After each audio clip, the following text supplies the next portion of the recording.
Welcome to the Talking the Line podcast, presented to you by Talking the Line Sports Media, giving you our best insights and analysis so you can rake in some cold hard cash on your next sports bet. Now sit on back, open up your mind, and let's cash some tickets. We can't thank you enough for joining us. We hope you enjoy.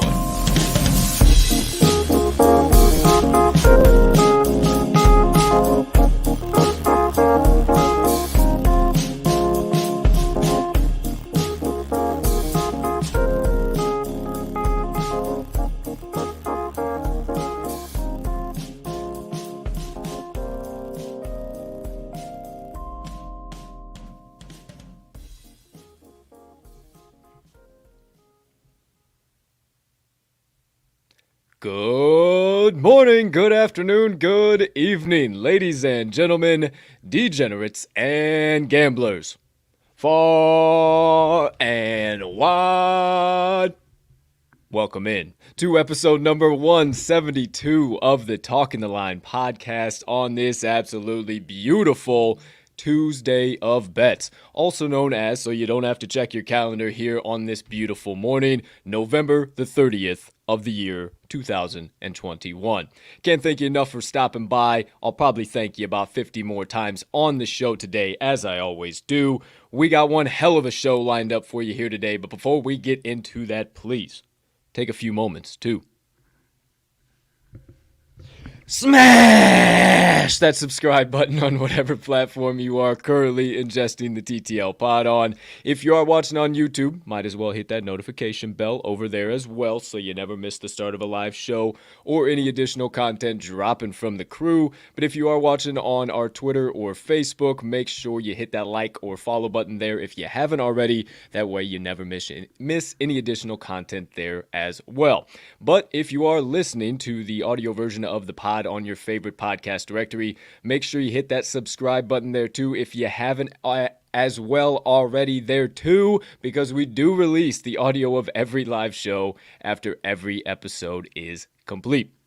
Next item up on the docket, if you could be so kind, after you get done hitting that subscribe button, like or follow button, go ahead and hit that other like button, leave us a comment, leave us a rating, jump on over yonder in the live chat if you are watching live. We'll answer any live questions right here on the show. Maybe hit that share button. Send it on over to your brothers, sisters, friends, enemies, uncles, aunts, neighbors, people who live on the opposite side of the country of you. I don't know, but maybe you call them good old-fashioned degenerates and they like cashing tickets, because that's what we do here at the TTL Pod. Everybody is welcome, and we cannot tell you how much we appreciate it when you do, because it only helps us make TTL Sports Media bigger and better for each and every one of you. Last, certainly not least, head on over to this episode's description where you will find the Talking the Line link tree. Within that link tree, you will locate the talkingtheline.com website, all of the TTL Crew's social platforms, and our additional content so you can consume all of that however and whenever you please. Ladies and gentlemen and beautiful gambling people, joining us for episode number 172, I am your humbled, hyped, honored, and always handicapping host, Colton, Captain Colt Soroka. And I can't thank you enough for choosing to stop by on this gorgeous Tuesday of bets. Get some good best bets from me and my partner, some picks, some insights, some analysis, some knowledge, everything in between, my friends. We have quite the show lined up, but I got to bring in that aforementioned partner. Now, you know him around these parts as the man, the myth, the degenerate gambling legend, and oh, let's not forget the TTL's resident cheesehead himself, Mr. Riley RMags Magnuson. Partner, how you doing over there today, pal? My man, I am spectacular on this Twofer Tuesday of action. I cannot wait to get into today's show, my man. We've got a hell of a show cooked up. We've got some MLB news breaking already this morning. Probably going to have a lot more news coming out through the show if we're lucky like we did yesterday. You've mentioned, I guess I don't know if you're for sure if you mentioned, you usually mention my Southsider nature, but I've got my Sox shirt just in case. Your Cubs are already making moves, as you were talking there a minute ago, if you would like me to drop that news down for you. Go right on ahead, my friend. Cubs signed catcher Jan Gobes to a 2-year, $13 million deal. Tailed off a little bit last year, but, 34 years old. Cubs trying to make a little bit of a splash. So we'll see how it goes. We'll talk about that at the end of the show. I've got that.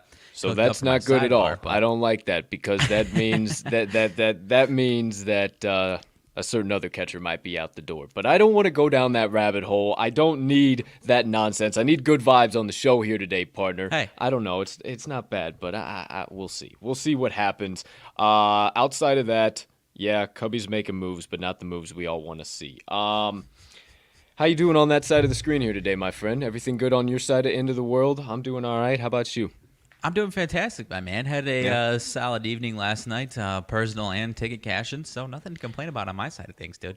Oh, speaking of ticket cashing, you know, us being a full transparency show and all, we always like to share the best bets of the day from every previous day of action. So without further ado, let's go ahead and get those up here on the screen, my friends, for the first time, live in prime time, recapped for you here today. The TTL Crew's best bets of the day from November the 29th in the year 2021. Just one short day ago. Well, partner, you were on the right side for both the total and the spread for Monday Night Football, my man. Football team out of the grave. Got it done by 2 points. Oh, my gosh. That was absolutely insane. 17-15 to close it out and stayed way under the total, my friend. And then we got to talk about Iowa. Ugh. What the hell's the deal with Iowa, dude? We have to talk about it because, man, that was rough. If anyone tailed us off the show while you were watching the show, you got a much better number than we did. We got the only number, I think, that was a loser. But hope you listened to us. Hope you got us when we gave it out as opposed to backed us on the action app beforehand. I don't know. Ugly things. Yeah, not good. Flipped all the way to 2. Books made it easier for them to cover, and they most definitely got the outright win. I don't understand it whatsoever. But hey, that's one of the rough losses we have. Bad beat Central during college basketball season, but I ended up going 3-3 because of that on the day. Ended up cashing Cornell, Austin P, and Grand Canyon. Lopes, but Montana got absolutely torched. The Grizz, the Ducks were absolutely quacking last night, my friend.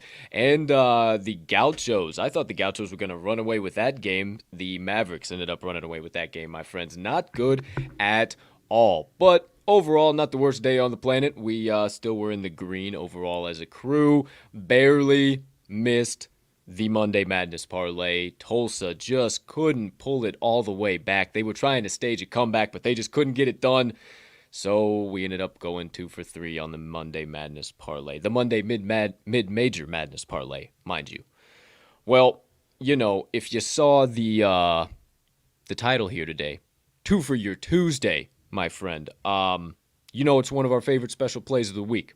We'll talk about that here in a minute, but I am so damn ready to cash a special play. It ain't even funny, partner, so stay tuned for that here in just a moment. But then, even when we don't have the hottest days, maybe we spin the wheels a little bit, maybe we still go positive as a crew. The Moneyline Dice always seem to help us out over here, my friend. Baby. Back in action. We told them we needed it. They said, hey, boys, don't worry. 2 tickets to cash. They cashed the Pacers plus 2.5 and the under 217 in that game last night against the Timberwolves. Absolutely gorgeous.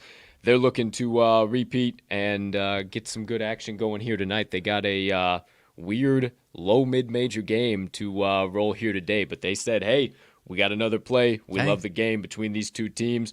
You're going to have to stick around to find out who it is. Now, speaking of the show here today and the Moneyline Dice Roll, that'll be the 4th segment of the day, but what about the first 3 segments, you ask? Well, we'll kick things off as per usual with RMags best bets of the day. Might as well toss this in here. Any questions you got? Any questions about games you were wanting that we might not have? Or maybe questions about what RMags' favorite color is? Or who knows what your questions might be? Whatever they might be, drop them in the live chat and we'll be more than happy to answer them live.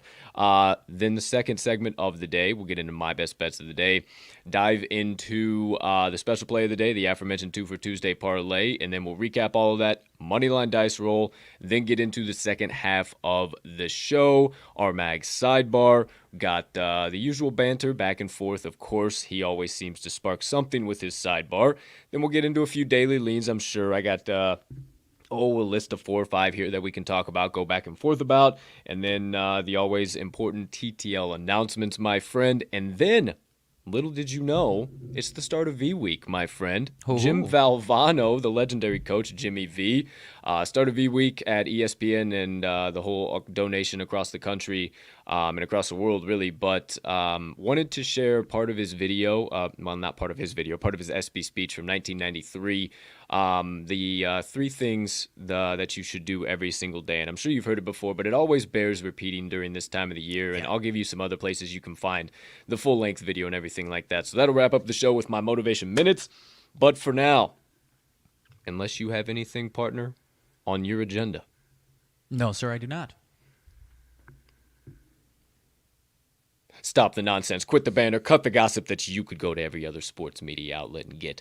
You come to the TTL Pod for the stone cold locks, picks, insights, analysis, well, maybe getting into rabbit holes too, a little bit of laughs, a little bit of motivation, everything in between. But most importantly, running tickets to the window with the TTL crew all day and night long.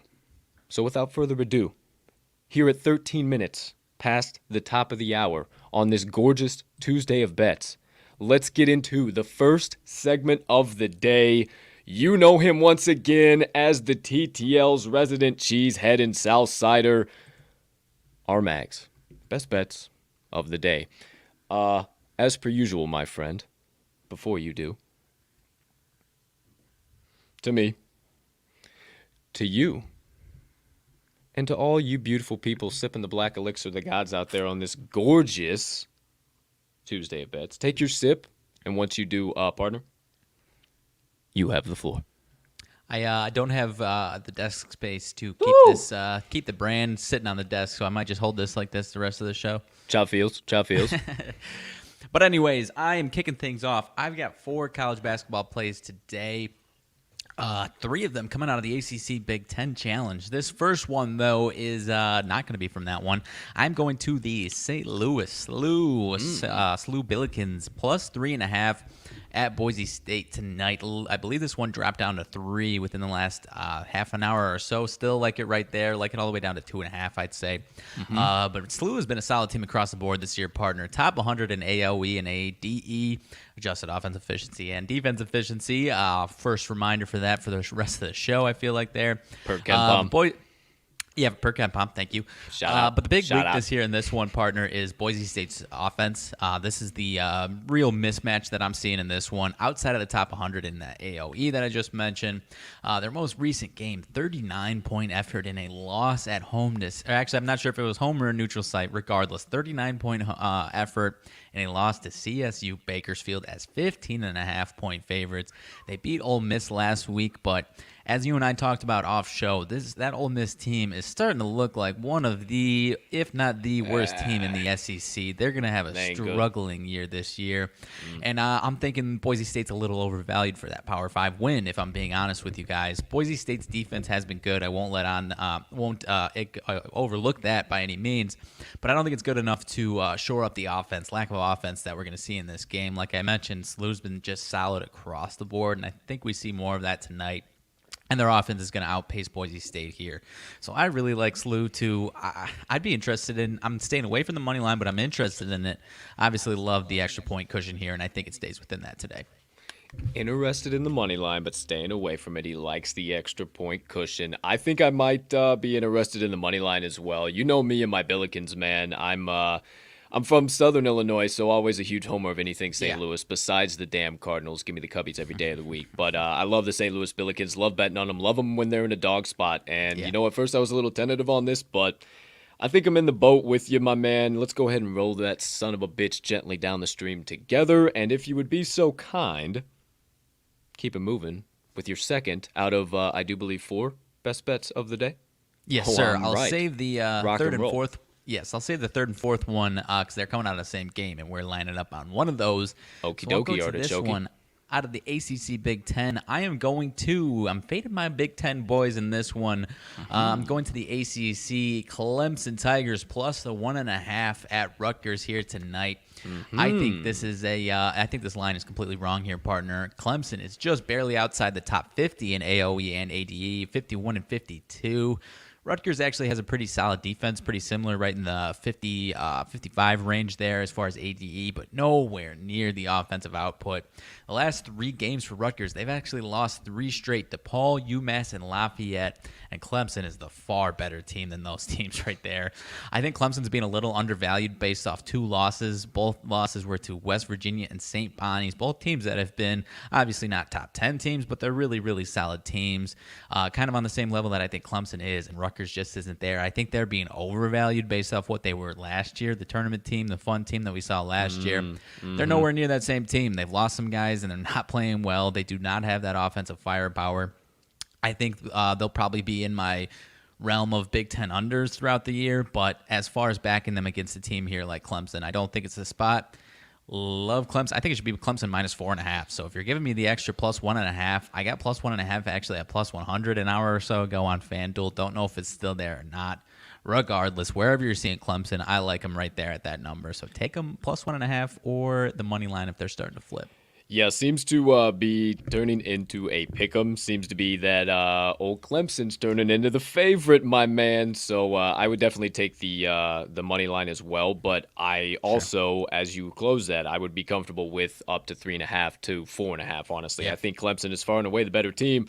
And if I'm seeing here correctly, I think this is wrong. I think they are 0-5 or even 0-6 ATS Rutgers this season so far. I think it's 0-5 ATS. It says 0-4 ATS where I'm looking right now. Either way, they haven't covered yet this season. They're not good. They're not the same Rutgers team they were last year.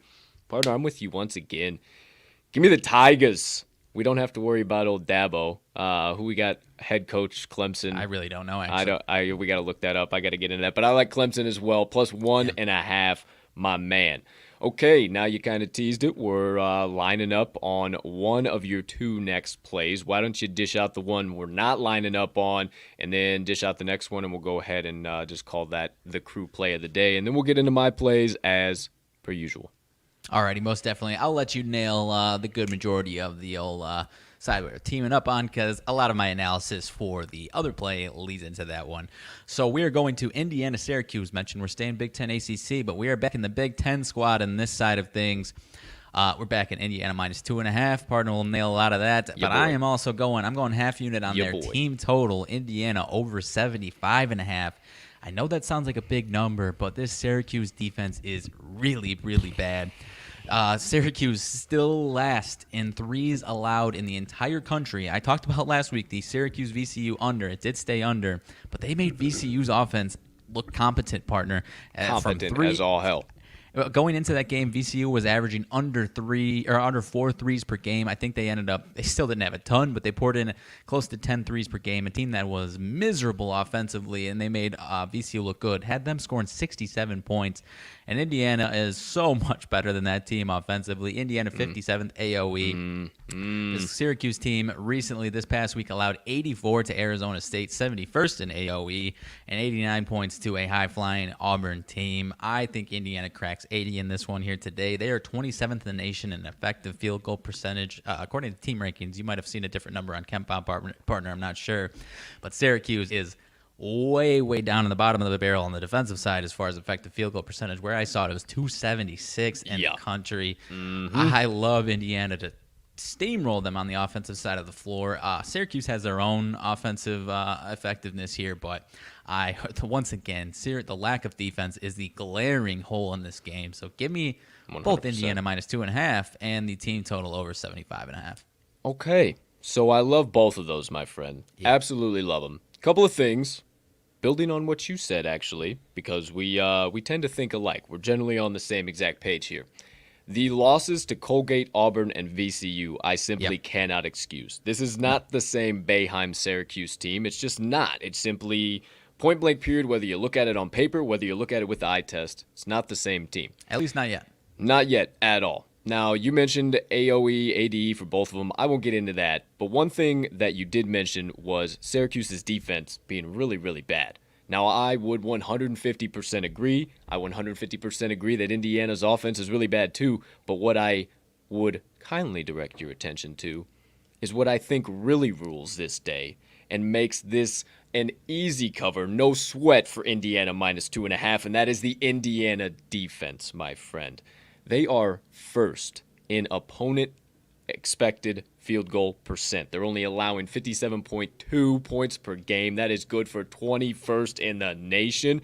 They're allowing opponents to shoot from the floor 32.1% and 3-point percent. Holy shit, how are we mowing in the middle of the end of November right now? What the fuck kind of shit is this? They're shooting from behind the arc 25.9%, allowing opponents to shoot from behind the arc 25.9%. Hey, never know what the hell you're going to get here at the TTL Pod. I mean, what the fuck are we mowing the grass for? Dude.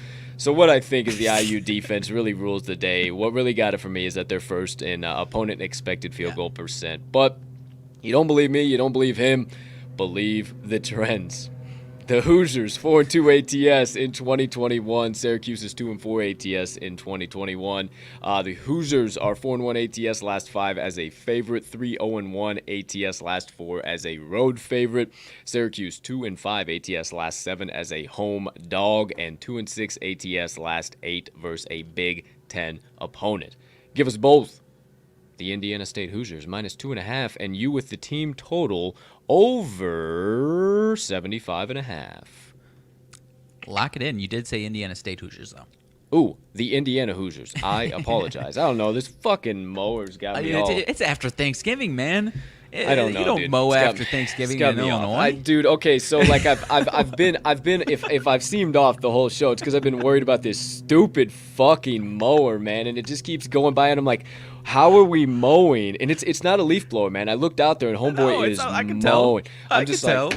What was it, last week or the week before? We were laughing at him. Yeah, and they're still going. It snowed last week. We're just gonna power through, and tis what it is, and fuck them all. It's the way it goes. So Indiana Hoosiers -2.5 as a crew play. Mags is taking the Indiana Hoosiers team total over 75.5. Okay, Mr. Magnuson, any more to dish out with your 4 best bets of the day, my friend?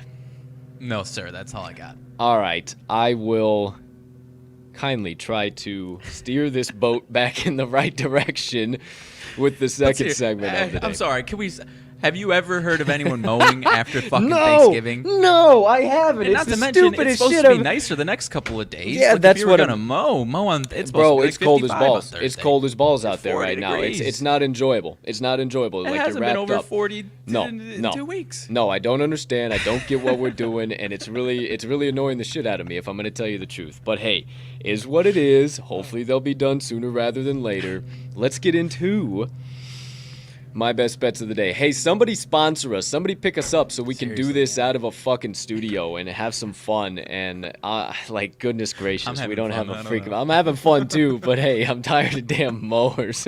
All right, fuck. My best bets of the day. Come on, stop laughing, everybody. Tune in. Here we go. Come on, we got ticket cash to do. We got to get serious. Come on. Yeah, like we're gonna get serious on this show. All right. First best bet of the day, my friends. Now, this is a low major team. This is a low major matchup. I'm telling you, you got to stick with me on this one, but you know me, the low mid-major king.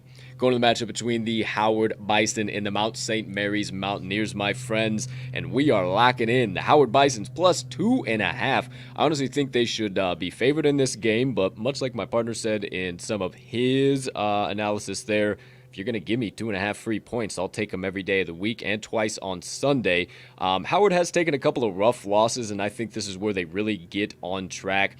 They actually took some losses to teams that we have cashed some tickets on recently, most notably Austin Peay. They only lost to by 2 points in a wild game. Mount St. Mary's has not been in any of their matchups on the flip side of that coin. I'm not counting if you want to look at the win against Robert Morris in overtime, 74-70. Robert Morris is not the same team, my friend, and Washington College as the other team that Mount St. Mary's has beat. I don't even know where that's located, what Washington that is, if that's on the east side or the west side of this great nation we call the United States of America. But what I do know is I love the Bison plus 2.5 because of a couple other key reasons. Tempo, Howard, 63rd in the nation compared to Mount St. Mary's, 324th in the nation. What do I always say, partner? The Bison are going to boat race the Mountaineers. You better believe it. Also, I've been seeing sorry to cut in. I've been seeing that elsewhere, too, out of nowhere. Ever since you've been starting to say that, I've been seeing that term pop up here and there. I had never seen it before. Hey, there you go. Continue. The Bison going to start boat racing. As far as that goes, though, I think the Bison's offense is really what allows them to separate in this game and actually win the game. They're averaging 82 points per game compared to Mountaineers' 65.1 points per game. Howard shooting 49.4% from the floor and 40% from behind the three-point arc compared to Mount St. Mary's 42.5% from the floor and 30.7% from behind the arc. One thing I found, and you got to dig deep for some of this, and thank you, Ken Palm, for the work you do. Turnovers, my friends. I think this is where Howard really shines and shines defensively. They're 35th in the nation on the defensive side of the ball in turnover percent. Mount St. Mary's offensively, 334th in the nation in turnover percent. So I think Howard gets quite a few turnovers, and they're able to clean up the offensive glass, my friends. 49th in offensive rebounding percent per Ken Palm. You don't believe me? Believe the trends. Howard 3-0-1 ATS last 4 Tuesday games, 5-1 ATS last 6 following an ATS loss, 4-1 ATS last 5 as a road dog. The Mountaineers 1-5 ATS last 6 following a double-digit straight-up loss at home, and 0-4 ATS last 4 home games. Give me the Howard Bison plus 2.5 as my first best bet of the day. Okay, partner, a couple things. Washington College, Maryland. Okay. It is on the East Coast. Thank you, sir. Appreciate it. So it's okay. Got it. Cool. That makes no sense, but cool. Oh, it's actually one of the founding fathers. Okay, makes a little more sense now. What was this one we were talking off show? Was this one that you put similar to Cornell as far as yesterday? Yes. Oh, yes, papa. Yes, big time. And much like that one, this one has risen to plus 4.5. Really? No way, dude. No way is Mount St. Mary's deserved to be favored by 4.5. That is almost identical to what happened with Cornell yesterday. And Cornell got the outright win, right? They got the outright win by more than 10 points, I believe. Yeah. It was no sweat. It was sweat-free. I didn't even have to really watch it. So give me the Howard Bison plus 4.5 even more. I love it. Okay, well, thank you for those two pieces, partner. Always locked and loaded. Backing you on that one, by the way. Appreciate you, my man. Second one up on tap. We're going to another low major. Well, one low mid-major going up against one of the big boys. New Orleans Privateers up against the Texas A&M University Aggies. We're not gigging them today. We are going with the Privateers, taking all 16.5 of those points, my friends. And let me tell you why. I just think that this New Orleans team is really doggone sneaky, and Texas A&M really hasn't done a whole lot to prove to me that they need to be favored by double digits over anybody. Not to mention that New Orleans is 4-1 ATS this season, 2-0 ATS as a double-digit dog, and those two games were against Northwestern and Ole Miss. I really wouldn't put Texas A&M far too much higher in front of them right now just from what I've seen. They have potential later on in the season, month, couple weeks down the road. Texas A&M will be really good, but right now, no way do they need to be favored by double digits. You don't believe me? Believe some of the keys that I really think are going to be the difference maker. I think that once again the Privateers are going to boat race Texas A&M just a little bit. They are 50th in the nation in tempo, and TAMU is only 285th. So I think the Privateers get out and run just a little bit and kind of confuse this Texas A&M team, get them off their slow-paced game. I also think that the New Orleans Privateers, they have plenty of offense to keep up with Texas A&M, averaging 74.3 points per game compared to Texas A&M's 70.3. Pretty even from a field goal percent. New Orleans is shooting a little bit better from the floor, 47.5, and it's pretty even as far as 3 points go. 34% from behind the arc for New Orleans and 37.1% for Texas A&M. But even though they both shoot decently from behind the arc, one thing that they really depend on is cashing those threes. Both these teams do. But I don't think that's where we're going to see this. I think we're going to see this more fast break, and I think this is really going to come down to tempo because on the defensive side of the ball, both teams are really, really, really good at defending the three ball. New Orleans, 28.7% three-point field goal percent allowed, and Texas A&M, 27.2 three-point field goal percent allowed. So I think that three ball is really eliminated today, even though both shoot it pretty well. And I think we see the tempo that New Orleans can bring to this game really get Texas A&M off of their game plan. Also, one thing that I think this why this game stays close is those good old charity stripe shots, my friend. Surprisingly, New Orleans shoots incredibly better free throws than Texas A&M does right now. The Privateers are shooting 74.2% from the charity stripe compared to Texas A&M 66.4%. If they go to the line, that is going to really show for Texas A&M, and I think New Orleans will see that and try to get to the line themselves. So I think that doesn't allow Texas A&M to pull away. But you don't believe me, believe the trends. New Orleans 5-0 ATS last 5 as a pooch. 4-1 ATS last 5 Tuesday games, and they are also 4-1 ATS last 5 road games. Texas A&M 2-6 ATS last 8 home games, 5-12 ATS last 17 as a home favorite, and 1-4 ATS last 5 Tuesday games. Give me all of the old New Orleans Privateers plus 16.5 is my second best bet of today. I like it, my man. We got a good look at Texas A&M last week, and you're right. I think they'll be, straightened out and probably be a really good team come January, February. But right now, they're not really impressing me so far just yet this year. I would agree, and this is not because they chapped our asses against Wisconsin, okay? No. Everybody be cool, because they turned around and cast a ticket for you. But right now, they don't need to be favored by double digits. Okay, we already talked about the crew play. Indiana, -2.5. Love it against Syracuse, not the classic Syracuse team. So in the essence of time, won't say anything else there, but we are going to another one of the Big Ten ACC Challenge matchups, my friend. And we're going to the matchup between the Minnesota Golden Gophers and the Pittsburgh Panthers. And you know what? Tuesday feels like one hell of a day to row the boat, so give me the Golden Gophers. Ski you ma, baby. -2.5. I love every bit of them. Please, my friends, do not buy into the overvalued, overhyped name of the Pittsburgh Panthers. They are not the same team, and I'm about to tell you some stats that I had to rub my eyes. My friends, I thought I was still dreaming. I was doing handicapping this morning, closing out some finals. I thought I was still dreaming. I assure you, I was not, and you are not right now. Pinch yourself just to make sure. We're here. So the keys to this game, I promise you, this is insane. Minnesota, per KenPom, overall ranked 98th in the nation with a plus 7.38 adjusted efficiency margin. Pittsburgh, 199th in the nation with a negative 3.19 adjusted efficiency margin. Right there, I could stop, but I'll keep going. Minnesota's defense is going to rule this game. They are going to be too much for the Panthers. They're 54th in ADE, 16th in opponent expected field goal percent. They're only allowing 59.6 points per game. They're allowing opponents to shoot only 38.5% from the floor, and you better believe they're limiting the three ball. Only 21.4% their opponents are shooting from behind the three-point arc.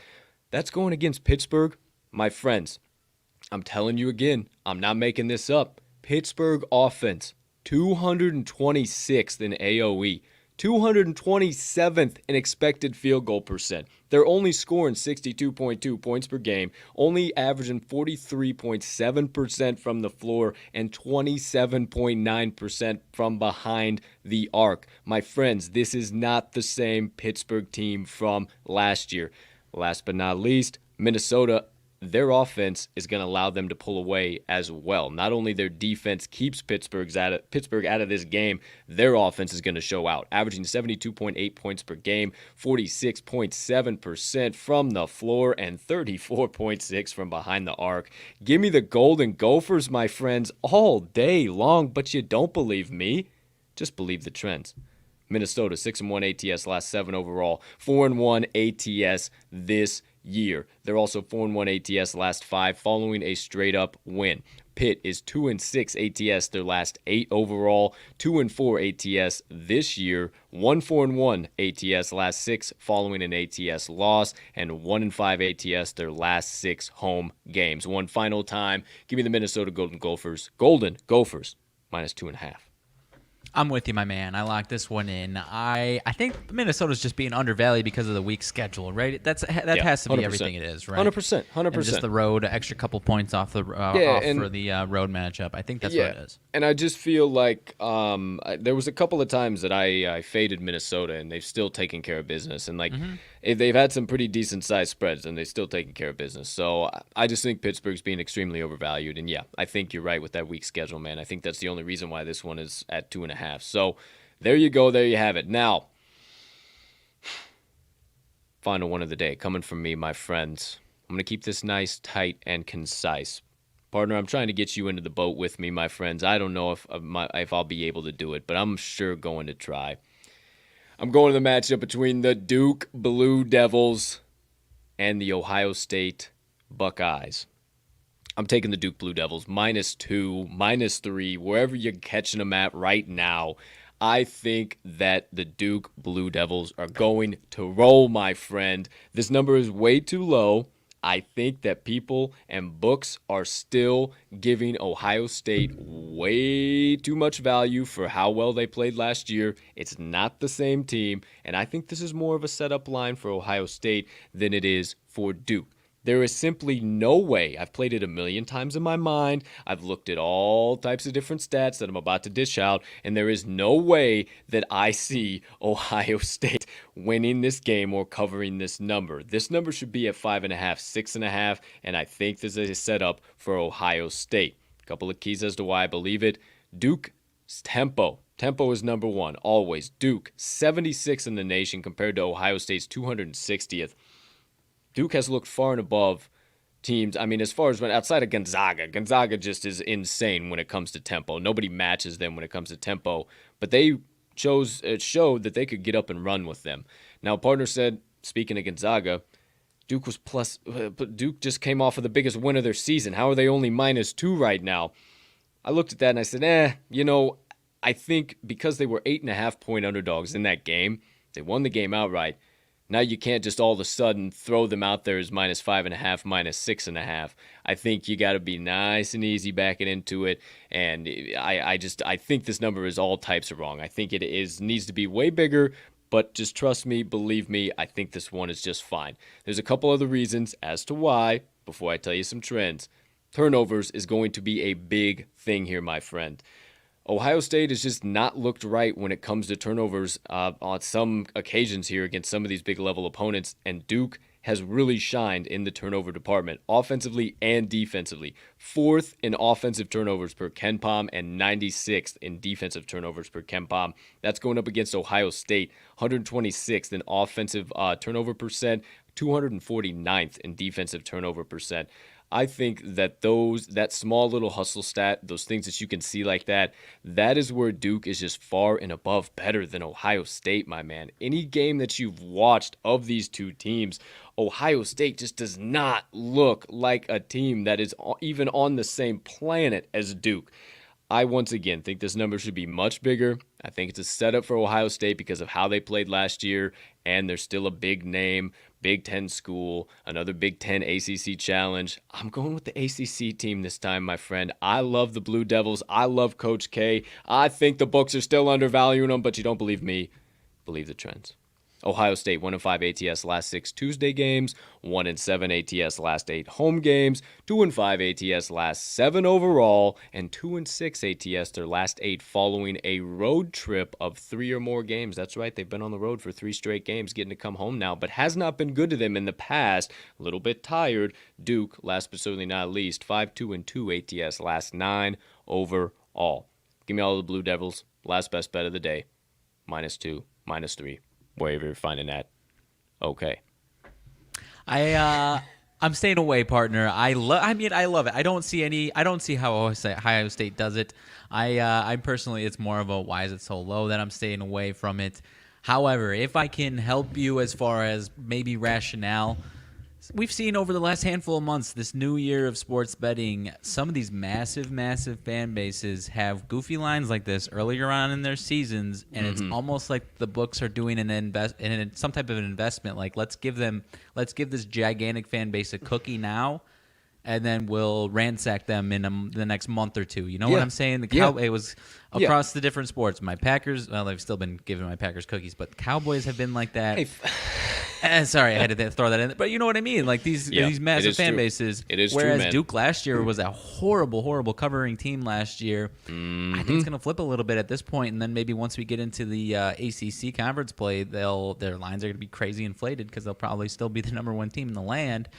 Yeah. But nonetheless, I'm still staying away. But I don't think it's just a clear-cut trap. Like, because if it was 80, 90, above 90% money coming in on the Blue Devils at -2, that would probably be pretty concerning. But it's not quite like that. So I like it, but I'm staying away. I can't be mad with you backing me on 4 out of 5. If I was an honest man, which I am, I would tell you to maybe be tentative with the Duke Blue Devils. Maybe only play a half unit. Maybe it is the one that I feel the most risky about. Maybe it is the one that I felt your eyes on me the entire time, and I just was like, oh, there's no way I'm convincing him to come over into this boat. So that's what I would say. All the other ones, hey, gung-ho, I think we're getting all 4 of them bad boys to the window. I still think the Blue Devils, but just be tentative. I don't know what the hell's going on with the line movement, but I just don't see how the Buckeyes get it done. That does it for me. My friend, I yield back. I take a moment to bring in today's special play, the third segment of the day, the real reason for the name of today's show, Twofer Tuesday, the Twofer Tuesday Parlay. Now, my friend, this is your creation. This is not me. One time, probably about a year ago, just about, you said, hey, partner, what do you think about a Twofer Tuesday Parlay? And I said, oh, my gosh, that is the greatest thing I've ever heard of. We need to do it. Right about that time, it was NBA. And, oh, my goodness, we thought, well, let's do a Twofer Tuesday NBA Parlay. So, with tradition in mind, my friend, I yield back to you. And I ask you to kindly indulge me and all of the kind TTL faithful out there. What is today's Twofer NBA Tuesday Parlay of the day? My friend, I am in love with this Twofer, if I do say so myself. I'm going to kick it off. I am too. I'm I'm going to kick it off right here with the Grizzlies and Raptors. Actually, of all the teams in the NBA, aside from our Bulls, these are two teams that I have kept a very, very close eye on all season long. Had futures on both of these teams as far as their over. Both are kind of straddling that over-under, if I do say so myself. On a quick sidebar, what do you got, though? Haven't we had one of these teams as a pretty consistent team in our special plays and in this matchup here, and they pretty bring us some good luck every time we put them in a special play? They most certainly do. The Memphis Grizzlies plus the 3.5 is our play. Now, your alarms may go off because you say, hey, Riley, isn't John Morant out? Yes, he is. Yes, he is. Love the guy. I said that too. Love the guy, but this Grizzlies team is still pretty solid without them. And this Raptors team offensively is not doing it right now. Like I said, I've been watching these teams a lot. This Raptors offense is very, very, very ebb and flow. And right now they're in the bottom part of that flow, the bottom part of the roller coaster. 3 of their last 4 games are losses. Last 2 97-point outings in losing efforts. Failed to cover 3 of those last 4 as well. And they're playing a Grizzlies team, like I said, without John Morant. But this line has chopped from 5.5 to 3.5 this morning, despite the money coming in, some big money coming in on the Raptors. So it does look like a Raptors trap. People buying into the fact that Ja is out. But this Grizzlies team, like I said, can still pour it in without him. 128 points on the 28th. What is that? On Sunday, 128 points in a winning effort, won by 27 points over the Sacramento Kings. Obviously a very different team than the Raptors, but if you're telling me the Grizzlies are still putting up that amount of points against anybody, I think they can do it here against the Grizzlies, or against the Raptors, and their defense is still going to play solid. So give us the Grizzlies plus the 3.5, 78% of bets, 84% of money coming in on the Raptors, and they drop at 2 points to make it easier for them to cover. Give us the Grizzlies for that first leg, partner. Absolutely love it. Before you dish out the second leg of the day, my friend, you guys can also watch this show, is what I was trying to say, from talkingtheline.com, where you can find all of our best bets of the day. Also, you can find our best bets of the day on the Action Network app. I am at cash_with_Colt. Riley is at RMags in all caps. And then you can find the Talking the Line best bets at Talking the Line. First leg of today's Twofer Tuesday Parlay. Two for your Tuesday. The Memphis Grizzlies plus 3.5. Partner, keep this proverbial special play train steaming on down the tracks with the second leg of the day. Alrighty, second leg, folks. This is the game of the evening as far as the big names and lights go. 18-2 Golden State Warriors at the 17-3 Phoenix Suns, and we are taking the dog in this matchup. We wouldn't dare. The Golden State Warriors plus the 2.5. Oh, give it to me. Partner, I don't know about you, but this is the NBA game that's had the most buzz so far this season, and I'm not really buying into too much of money splits coming which way or not. It is there is a lot of money coming in on the Warriors, but they did move it in some spots from 2.5 to 2, so they are respecting that movement. If we went in the opposite way, I'd be a little concerned. Might be a Warriors trap, but I don't think that's the case here. And despite both these teams being unbelievably hot, obviously the Suns have whatever 16-game win streak they have going on. The Warriors are still 18-2. They've actually, in my opinion, still been the better team despite that stretch. They're covering at a much higher rate. Both these teams' spreads have been inflated.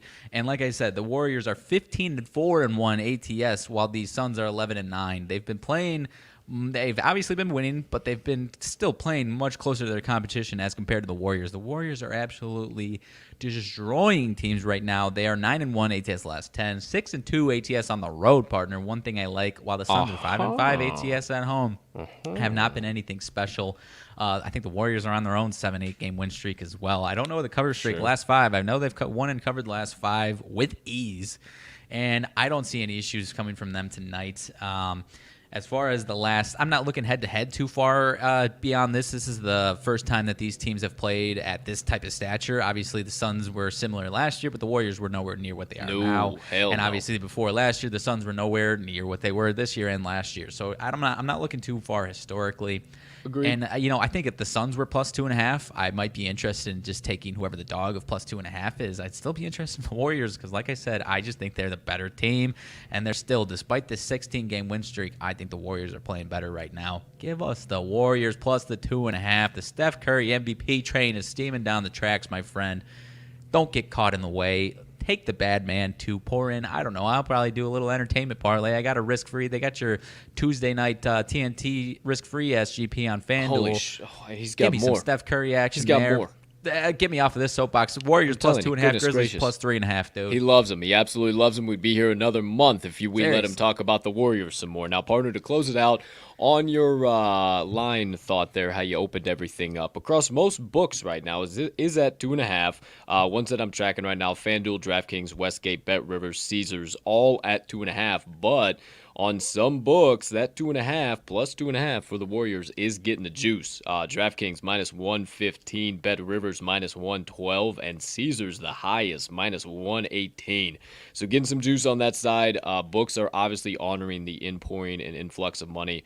It is the public side, but not the wildest split you've ever seen. Phoenix isn't really getting it, so I think it's all right paying that extra nickel, extra dime, and hammering it in for the second leg. So yeah, if I can cut in, I think it's going to come back closer to a pick'em. I don't know if you agree with that or not. I feel like the books might have expected the Suns to be getting all the money because of the 16-game win streak. I think the so. Public was just, the public still loves the Warriors, man.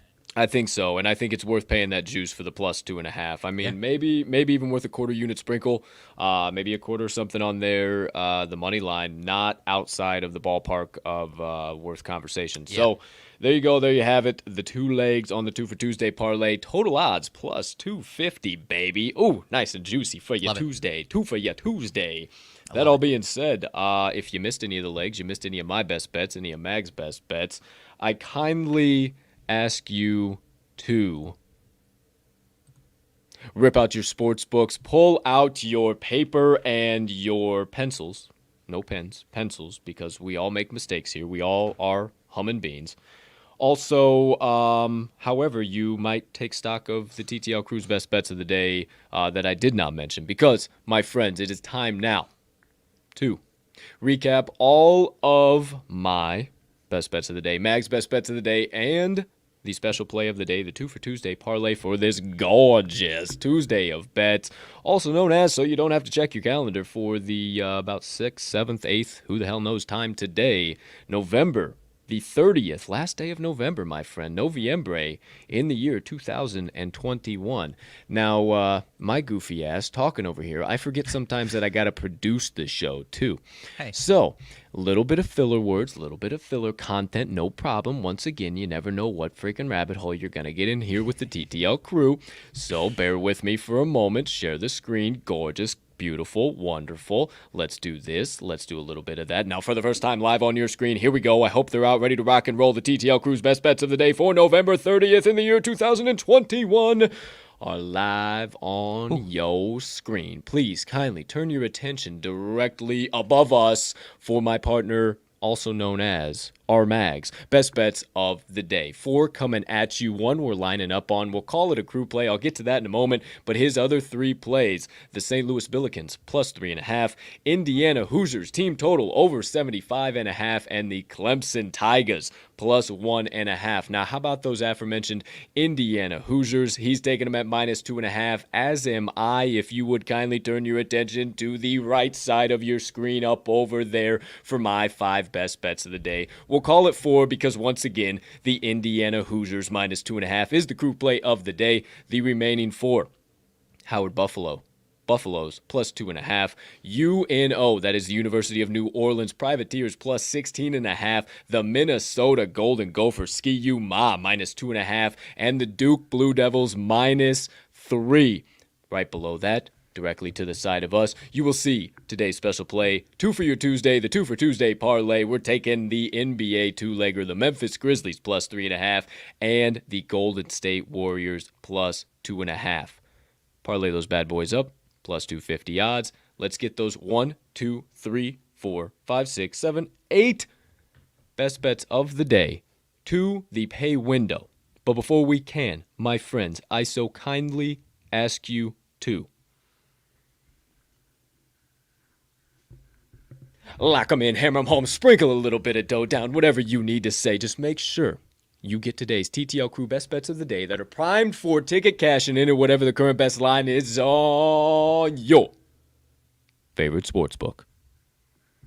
I love it, my man. We've got some beef with the intern again. You probably couldn't tell, but we are coming live from the old Bay Area. This game isn't in the Bay Area. It's in Phoenix. Hey, well, either way, we're still repping for the Golden State Warriors. I might have said Grizzlies plus 2.5 too. I think I said Grizzlies plus 3.5 and Warriors plus 2.5. Either way, there you go. Today's best bets of the day. We're both poets, and you didn't even know it. So, without further ado, get them out of here. Hope you got them written down. If you didn't, you can always rewind later. All right, my friend. Let me get that out of here. Okay. That looks like it does it for the first half of the show. Once again, get all of our best bets of the day at talkingtheline.com on the Today's Best Bets tab. You won't be able to get our special plays there, so for all of those, follow us on the Action app. I am at cash_with_Colt. Riley is at RMags, and the Talking the Line best bets of every single show are at Talking the Line. You can also download the Chalkboard app at Chalkboard HQ on Twitter. Shout out to the entire Chalkboard family. Follow our board on the Talking the Line board, and then dive into some of our channels. Check out everything on there. We got a channel for every sport you can possibly bet on. Talking bad beats, talking shit, talking special plays, talking fantasy football, everything in between. Come in, jump in, chat with us. Once again, the Talking the Line board on the Chalkboard HQ app, available on the App Store and Google Play. Mags, I got it that time. Let's fucking go. Hey. So, moving right along. Once again, sorry, my fault. Jiminy Christmas. First half of the show. Always as a segue into the second half of the show, we bring in our honorable guests, the aforementioned, all-knowing, ever-present, cubicle as can be, Moneyline Dice. 2-0 yesterday, baby. They said, boys, we know we let you down last week, a little bit the week before, but we're ready to rock and roll today. So without further ado, my friend, thank you, boys, for the 2-0 cashers yesterday. My friend over there, could you be so kind as to indulge the folks out there?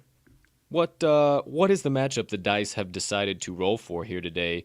Who's the home team? Who's the favorite? Who's the dog? What's the total set at? And what are the potential winners that these cubicle objects are going to dish out for us today?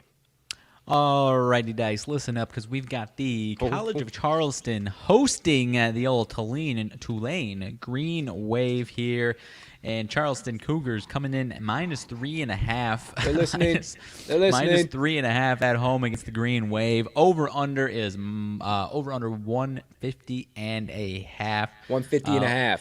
Looks like a lot of money coming in on the under, but it seems like experts are saying over because that's some fishy movement. I don't know. We got the dice to talk about things. There wasn't many options, so this is what we give them. Got that, boys? Okay, they're ready to rock and roll. All right, without further ado, my friends, the usual. Get your little Come on, Dice. Checky. Come on, Okay, Dice. Charleston against Tulane. Charleston Cougars. Are we taking the home team Cougs? Are we taking the away team Green Wave? First, we find out with the home or away dice. As per usual, the ceremonial first roll of every Moneyline Dice segment of the day. We find out in 3, in 2. Come on, Dice. Away. Okay, Green Wave. Up into the camera, Away. Green Wave it is. Away. Okay. Now, will we be taking the Green Wave plus the points? We're getting a little juicy, a little plus money Pauly. Who knows? We all find out once again in 3, in 2. Come on, Dice. Come on, Dice. ATS. 3.5. Okay. ATS. Both these teams have played some tough schedules. I didn't realize. Straight to the camera. Yeah, they really have actually. Okay. Now, wild card roll of the day. Will the dice be doubling down? Will they be saying, hold on, fellas, we need a little extra screen time. We want to make sure we go perfect again here today. Or will they be say, screw all of that. We're giving you 2 tickets again today, going to the total, ready to dish it out. I don't know, but this cubicle object does in 3, in 2. Come on, Dice. Come on, Dice. 1. Home money line, you motherfuckers. Damn, bitch. Dice. Come on. Ah! Okay. Come on, Dice. Okay, none of the freaking theatrics this time, and none of your bullshit dice. Let's go. Home or away? Taking a victory lap from yesterday. Away. Apparently. Still Tulane Green Tulane. Wave. Away. Still away. Still away. ATS money line.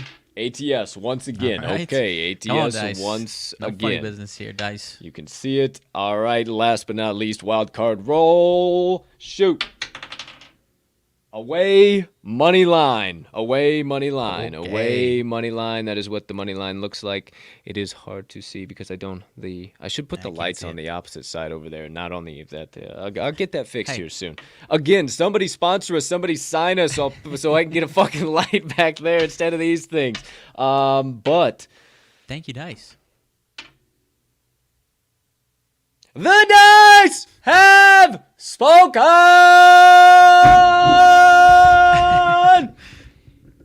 If you want a guaranteed take 2 tickets to the window tonight, hammer in right now.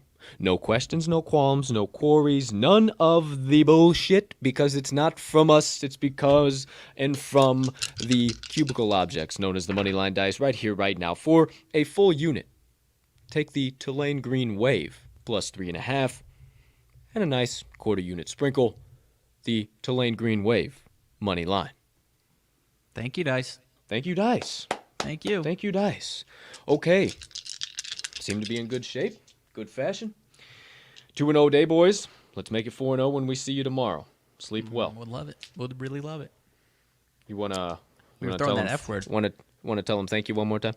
Thank you, Dice. We were Okay, throwing that well, F word around a little too harshly yesterday. Sorry about that. Fuck. Fade. Oh. Yeah, we were throwing the fuck word around a little too harshly at these dice, huh? Sorry, All right, Dice. welcome to the I'll watch TTL my Pod, language. ladies and gentlemen. Da-da-ch. Okay, right at the 11 o'clock hour. How about that? First half of the show is donezo, my friends. Okay, let's break it down. Slow it down just a tad bit. Even though we're a little windy, first half of the day show, no problem. No harm, no foul. Second half of the day show, drop it into first gear. Kick it on back just a little bit. And let's talk some shit. First things first. Partner, anything burning on the brain, melting on the heart, festering on the soul, you have been dying to get out to the kind folks that joined us out here on the beautiful, wonderful Tuesday of Bets, also known as episode number 172 of the TTL Pod, also known as the gorgeous November the 30th, 2021. My man, I mentioned at the top of the show, I'm just trying to talk about this. Kind of snuck up on us this past week with everything going on, sports world and the holidays. MLB free agency really fucking snuck up on us here. Ay caramba. And it has been a whirlwind of massive jet passing bombs all week long. And I have to imagine I'm surprised we didn't get any more of this during the show, but some guys still available. Carlos Correa is still available. What? What's that? Javi. Da-na-na-na-na-na. Oh, you Javi didn't see this one? Baez. No, Javi Baez is a Detroit Tiger. Yeah, gave him like 7 years, $20 million a year, dude. What? Good for him. Now I gotta go guess. watch him play in the fucking AL with Detroit, bro. I get to watch my boys fucking embarrass him for the next 7 years. Fuck you, dude. I miss Javi a lot. That really bums me out. I hate that. Yeah, he is. He is. But he should have been a Cub. He sucks. I know. They're going to fucking find out really fast how bad his swing actually is, and you can't actually fix it whatsoever. So I agree with you on that statement. But doggone it, man. Hey, I mean, you got your boys are still out there. Chris Bryant, Anthony Rizzo, they could come back home. Yeah, don't start buttering me up, Cupcake. I don't need that bullshit. I'm not trying to be a dick. I know. They've no, been what? saying they're trying to spend some money. The Yeah. names are starting. The list is getting shorter. Well, You got, okay, like I said. okay, here's the problem. It came out that we're probably not going to sign Contreras to a long-term deal, and we just gave a 34-year-old fucking catcher a 2-year, $13 million deal. That doesn't look good whatsoever. Yeah, that's what I call spending money. Hey, good job, Tom. Good job, Tom. Great way to kick it off in free agency, Bob. Way to kick it off. You know, It's just another. I don't know what happened. I mean, maybe Theo left for a reason because Tom's been smoking the crack again. I don't know what's going on, man. But I'm not. I don't get it's it. not great. It's not great. I don't get it. It's not great, dude. It's not They've great. set I don't themselves know. up to be It's like- just spending ass loads of money, not being Just let's throw it out there in free agency, see what the fuck it hits. It's like, yeah, what are we doing? I don't understand it, man. I don't understand it. But hey, this is not my sidebar. What? This is your sidebar. Get me out of here. Yeah, I mean, hey, my team hasn't been spending. I mean, I only want them to make like one or two moves, but I mean, the starting pitching market is definitely starting to thin out. That is one. Aside from that, there's still some big bats out there. Like I said, Carlos Correa is going to get a massive deal. Freddie Freeman, 32. So these 32-year-old sluggers, first baseman, those markets have been weird as far as not getting paid right away because no one wants to commit more than a few years to these guys. I honestly imagine he'll stay in Atlanta, but I don't know too much about that. KB, your guy Chris Bryant's still out there. Trevor Story's still available. Looks like Nick Castellanos is still out there. My guy Carlos Rodon, one of the bigger pitching names out there. I'm not sure if the Sox might bring him back. Hey, one second before you continue on Carlos Rodon. Our great friend, fan of the show, Dustin Delisle, the man, the myth, the legend, wants to cash an absolute banger right now. You know, one of them there 3-unit whale shark attack 5,000 3-unit slammer jammer banger whammer dammer plays. Now, would we consider that the Indiana Hoosiers minus 2.5? Ooh. Because that's what I would consider it. Yes, I mean, we're both on it. That is our crew play, so I guess it is very nice, man. Hey, 48% of bets, 78% actual money wagered. It feels pretty doggone good. I'll respond with the Hoosiers, but please continue with Rodon. We'll talk about it. I'll respond here to that in a little bit. Dustin, if you're watching, shout out. I'll respond to that here in a minute. Nothing else crazy, though, over here, my man. I mean, Carlos Rodon, I think if they don't sign Carlos Rodon, I think they'll bring in a different starting pitcher. But like I said, the options are thinning out. Clayton Kershaw's still out there, but I mean, he's obviously 30-3. So Marcus Stroman's out there. He's 30. I don't know, man. I'm excited because I think the Sox will make a move or two. But 100%. I mean, we already got the squad. Soxtober 2022 coming back around the corner. No doubts in my mind. Dude. Shout out Kim Jones with some dice. Shout out for the comment. Oh, nice. Some dice and a little fist bump there. Screw the Sox 2021, 2022. I told one of our buddies the other day, and I know you're not going to like this, but I think all the Sox hoopla last year is just a fluke year, and really how the hell it happened is you guys are about to come into 2022, and you guys are about to be weeping because it's just about to be right back into the nonsense. There's going to be nothing but wasted talent. It's not going to be anything good. You guys win the next 10 AL Central titles. You're going to be battling injuries. It's not going to be terrific. It's not going to be great. You're just it's not going to be the traditional. It's actually going to be the traditional Southsider schedule. It's not going to be what you've come to know and love as something that's giving you hope. It's going to be just like your Packers, making it right to the cusp of the top, and then just absolutely failing when it really Since comes we started to this actually fucking happening. show, I could have been the biggest cocksucker about your Cubs and fucking Bears, and I've been the nicest. The two teams that I hate more than anything in the world, I've been the spice nicest. it up. I've been the nicest motherfucker. The Cubs, unless they sign Carlos fucking Correa, they're gonna be trash again. Fucked. Yeah, they're or fucked. I don't know who fucked. else. They know. gotta make. I know. There's like 2 or I can't 3 big deny it. names. Unless they go out of control and spend $500 million, they ain't gonna be worth a shit for 3 more years. Nope. Oh, for 3? Try 103. What are you talking about? I'm strapped in for the long term, man. I've already suffered through 100 years. You said it. Unless the I'm Andrew a Cubs gets fan. us, Nothing you can say to me that Sox hurts are going to cruise through another division title. They had the injury bug and they cruised to a division title. I'm not concerned. Ooh, division title got you fun. Nice looking pennant up there. Suck my dick. Oh, Justin I'm just Fields fucking with sucks. you. Hey, whoa. You know you don't mean that. You know you don't mean that. You Mitch take him in a Trubisky heartbeat. 2.0. Oh, you're out of your fucking gourd. You're out of your gourd. It is not looking good on the old riverfront there, or the lakefront rather.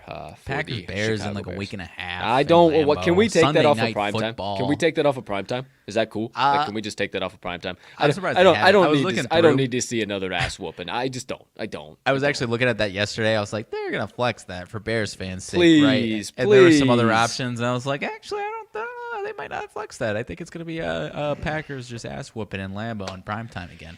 Oh, okay. Well, hopefully the books and the NFL, everybody that's in cahoots on the numbers, know that the Bears are going to go into Lambeau and win that game. So that's what I'm. Living on a prayer. That's what I'm feeling. That's how I'm living with the Bears going into Lambeau. Hey man, you're gonna have a quarterback with 9 toes who owns you. He's even better with 9 toes. I don't give a shit. He's even better with 9 toes in Lambeau Field. The frozen tundra of Lambeau Field. Made Jalen Ramsey is a bitch again for the second time. It was like 7-7 at targeting. Yeah, it's not good. It's not good. Jalen Ramsey. No, it's not good. Pump faked him at the end zone. Yeah, we're spinning topsy-turvy. Oh, man. Hey, this started with MLB. Look at where we've gone. Is how it always happens. You took shots. I apologize.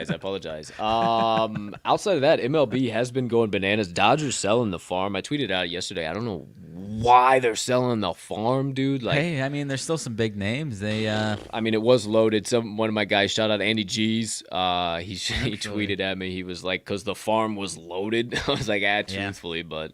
Jiminy. But hey, I mean, they could make a move at Carlos Correa, Trevor Story. Correa would obviously be a pretty seamless fill as far as Seager's concerned. Yeah, Trevor Story. I would probably honestly take Trevor Story over Correa on another team. I feel like Correa is just I don't know. I like him a lot, but I just would take Trevor Story. I don't know. Maybe it's just me. I have no idea. Maybe it's just me because of the Carlos whole Correa, but I do too. Maybe I would. I don't know. Outside of that, you got any leans we didn't talk about on the show? Honestly, as far as college basketball, I don't think so. Let me see here. I like the New Jersey actually, Institute of Technology, but I only like them as puppy dogs. So I'm not taking any action on this one, but I know we're kind of lean opposing, but I'm staying away. I believe you still like Purdue. I kind of like the points with Florida State plus the 11. Oh man, I just think Purdue's a wagon, dude. I'm still kind of leaning towards I would lay it, but I just don't know that I have the yawns to lay all 11. I don't know. It seems pretty damn. It seems like a 10-point game, but I don't know. They could also hammer down and screw the Seminoles left, right, and center, dude. Yeah, because I think like if this was played in March, like a March Madness game, because they very well could be. I think Florida State keeps it within 10 by that point. They'll be, think playing a lot better. I think the spread is like 6.5 at that point. Yeah, 100%. Because I think at that point, Florida State will probably be playing a lot better. Their talent can match up, maybe not win, but as far as the spread match up with Purdue, but they're just not playing like it right now. True that. Yeah, obviously we're kind of opposing leaning on that, but again, I don't think I'm going to make a play on it. Yeah. Davidson, we talked about a little bit pre-show, -5, 5.5. See, I would think that number would be up closer to 7.5, 8.5, even 9.5. I'd put that number against Charlotte. Charlotte's been pretty bad this year, and I don't know that I trust it, but I just think that line's too low, and I think it's fishy. Down to 4.5.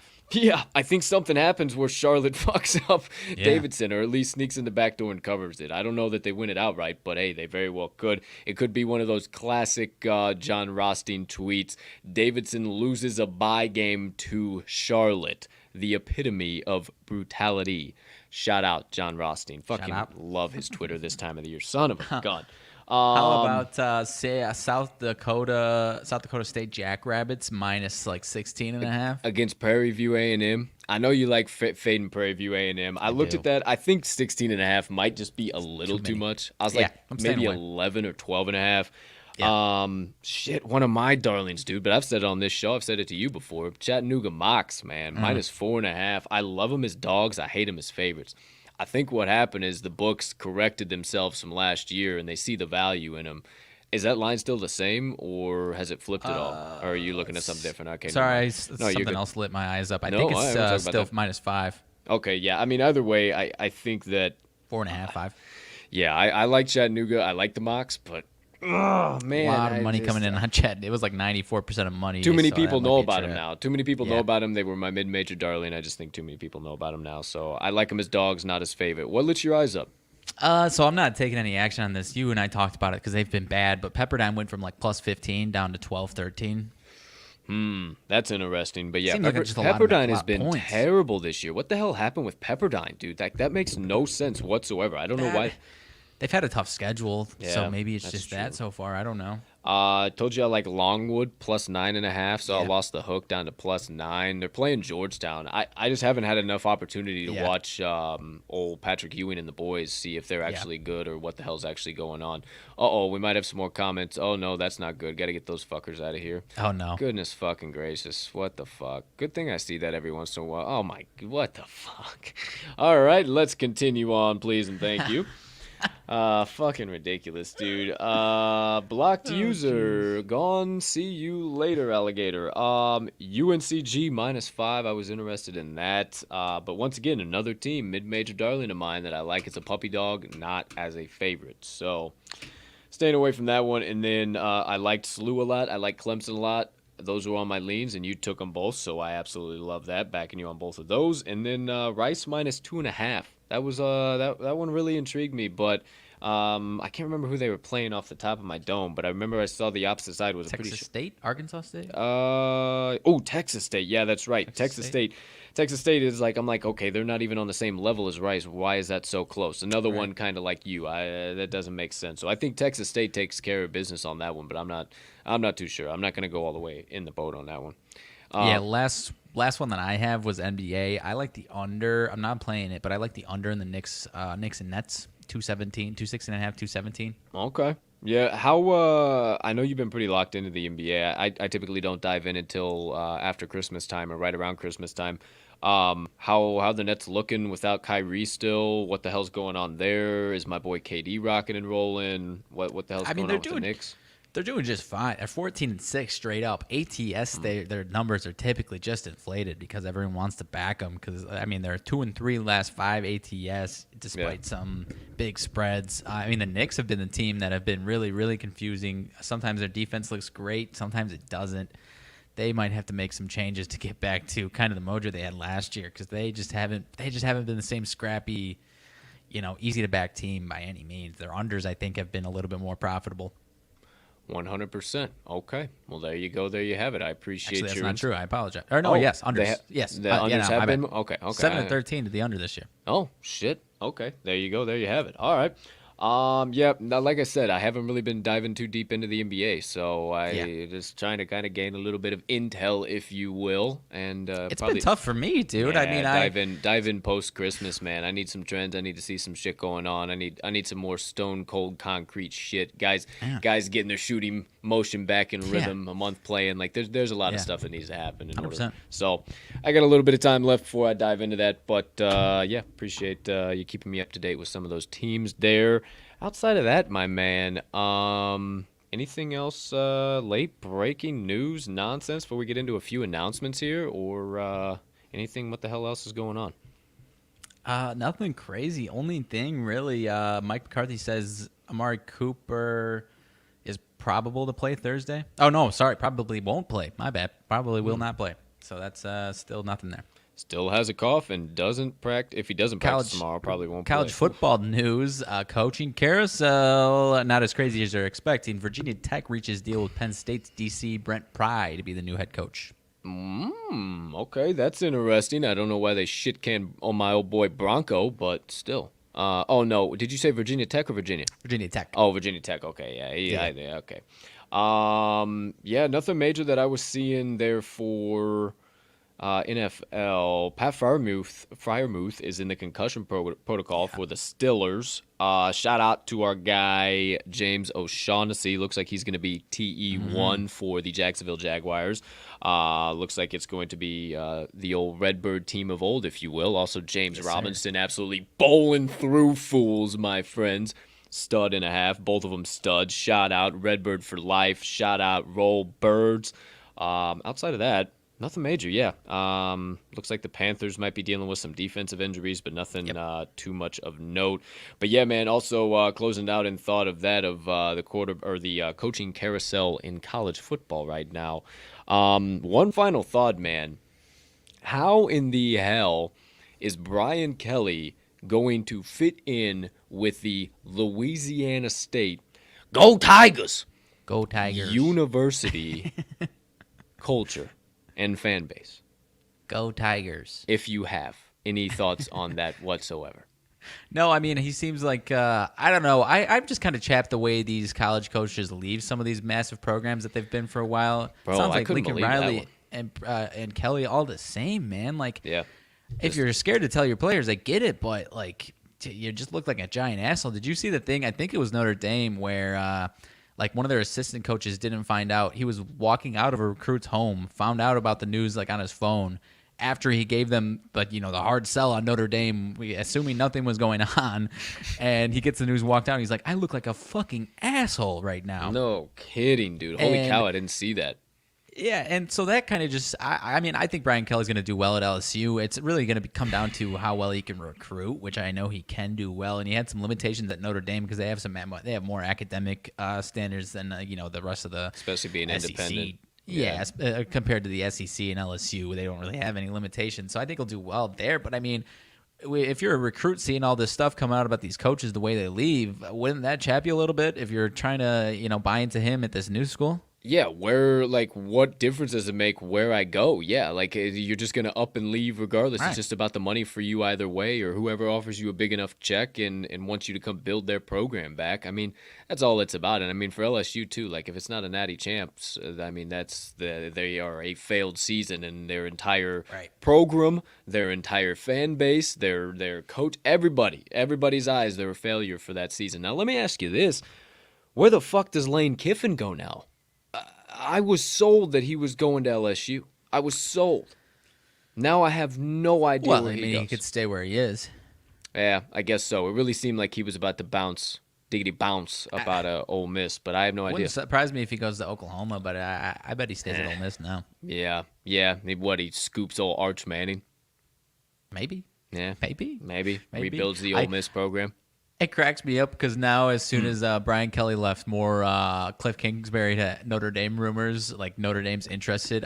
Whoever Cliff Kingsbury's agent is working hard as fuck and doing a great job because he's got like 1 year left on his Arizona Cardinals deal. Clearly, he's just trying to get a couple more mil on top of that bottom line there because, dude, that is. Well, I don't know if I said that to you off the show or here. Like, if he made that move to go his situation right now to go to any college, I don't care if you give him Saban's job. If he does, that would be the stupidest move he could possibly make. Like, why would you do that?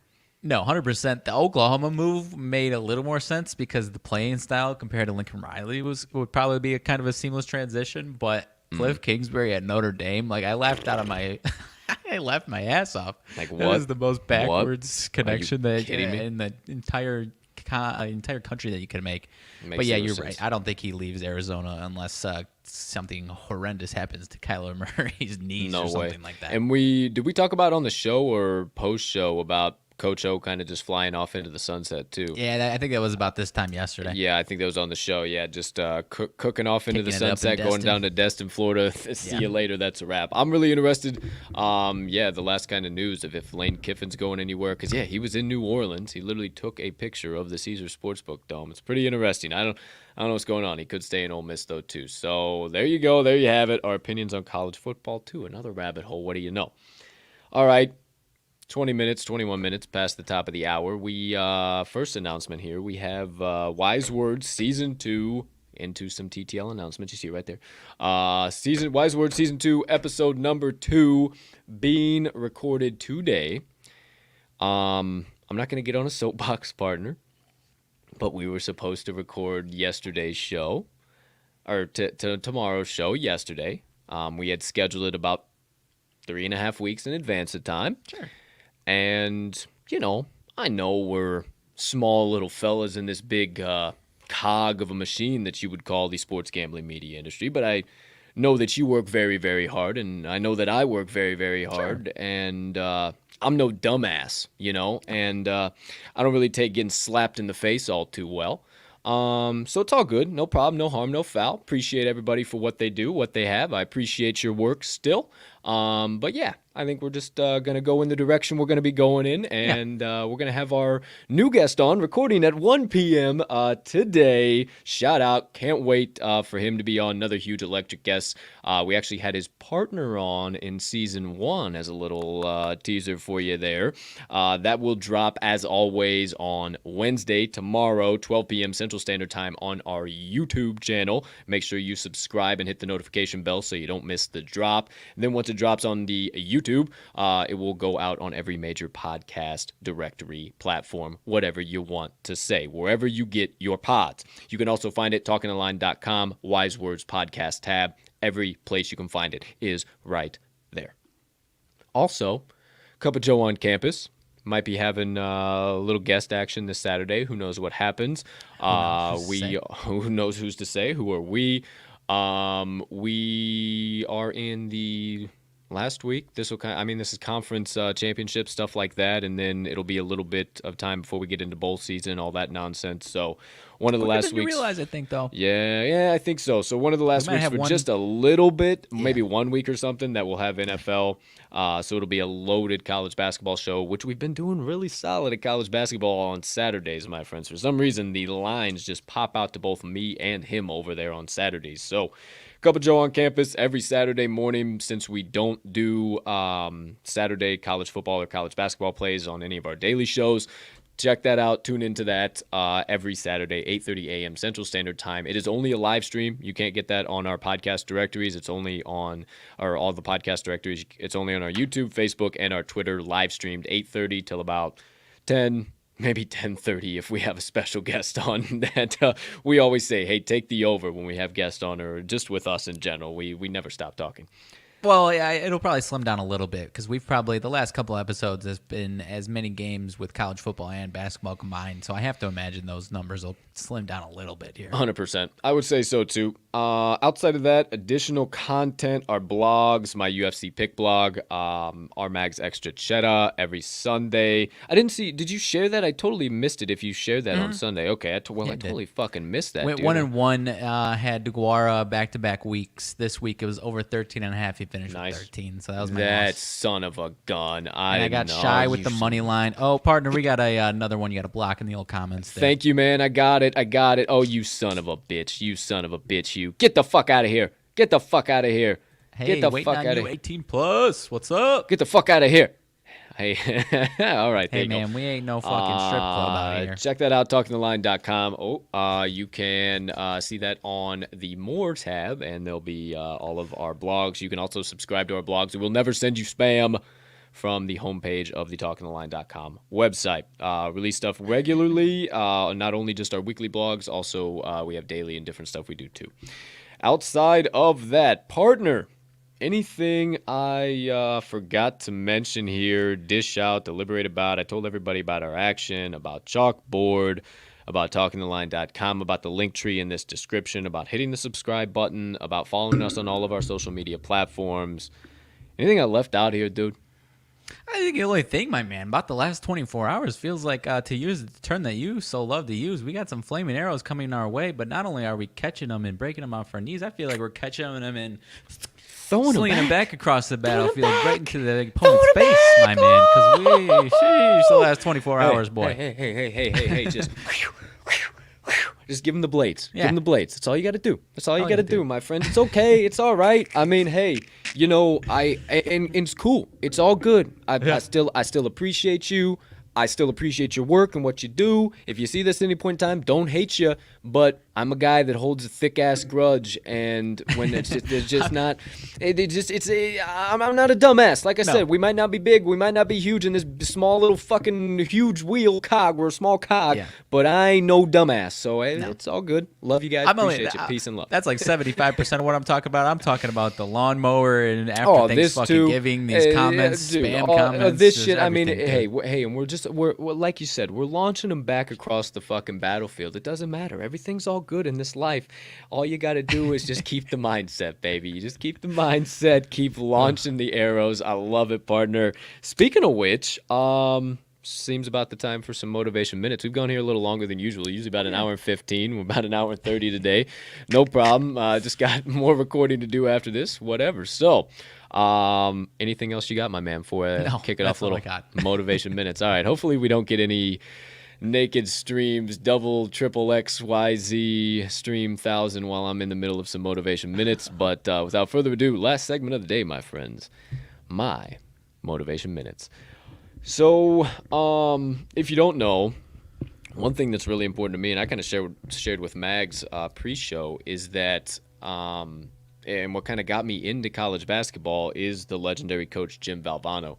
One of my middle school teachers, shout out Mr. Younghouse, legend, G, gangsta and a half, shout out. Also got me into college basketball. Crazy as now I handicap it every day and dish out plays. Insane. But I love Jim Valvano, and if you've never watched his 1993 ESPY speech, which I'm sure you have if you're a fan of this show or just in some capacity you're a fan of college basketball or whatever the case might be, it's one of the most powerful speeches that I think there is, but there's a really key spot in it that he talks about the 3 things that you need to do every single day. And you might have heard that before. You might have seen it before, whatever the case might be. But I still think that regardless of time or place or whatever the case might be, it rings so true. And that every time it comes around this year, it just bears mentioning again. It just does. You just simply have to go and watch it. Now, I'm not going to show, I'm going to have to do a little production duties here. So I'm not going to show the entire video, but I am going to show just the 3 things, give a little perspective behind that. And then, Mags, make sure, if you can't hear this, let me know. But I'm pretty sure you should be able to hear this. We should be good to go. Let me see. System audio. Okay. So... all right, let me make this bad boy here. Before I do this, too, shout out to High Praise the Second, HIPRAISE the Second on YouTube. Just using his 36-second clip here, just for a quick little shout out. So shout out to him. Hopefully this isn't fucking up the stream. Looks like we're good to go. Let me turn this down just a little bit so we don't get blasted here with sound. All right, without further ado, my friends, here we go. Let's put it up on the screen. Da-da-da-da-da-da. Oh, how about that? There you go. Look at that. Okay, here we go. All right, let's see what's up. All right, everybody, listen up. People say to me, how do you get through life or each day? It's the same thing. To me, there are 3 things we all should do every day. If we do this every day of our life, you're going to have, what a wonderful, number 1 is laugh. You should laugh every day. Number 2 is think. You should spend some time in thought. And number 3 is you should have your emotions moved to tears. Could be happiness or joy. But think about it. If you laugh, you think, and you cry, that's a full day. That's a heck of a day. You do that 7 days a week, you're going to have something special. People say to me, how... So, there you go. There you have it. We can, actually, I can play it. Well, I won't play it again. Either way, one time's good enough. But, you know, if you've seen it before, there you go. There you have it. You can go. You can find that. Shout out again. High Praise, H.I. Praise the Second on YouTube. You can also find the full version, everything on YouTube. But I think that part of the speech is so important because really, if you do those 3 things every single day, man, I mean, he said it. That's a heck of a day. That's a full day, my man. It doesn't get much better than that. And, you know, as I kind of think about that, that's what we try and do with every episode of the show. And what I try and do with the motivation minutes or whatever, we try and take time to laugh, time to have a little bit of comedy, go back and forth, a little bit of this and that. We're human beings. We mess up. We do this. We do that. It is what it is. Also, get serious in moments like this. Take time to maybe shed a tear, to think about, wow, how powerful that is. Maybe go and watch the full version of that video and to shed a tear or 2 today and actually think. Use your brain. Use your mind. think about how you could better your life, how you could further where you're at right now.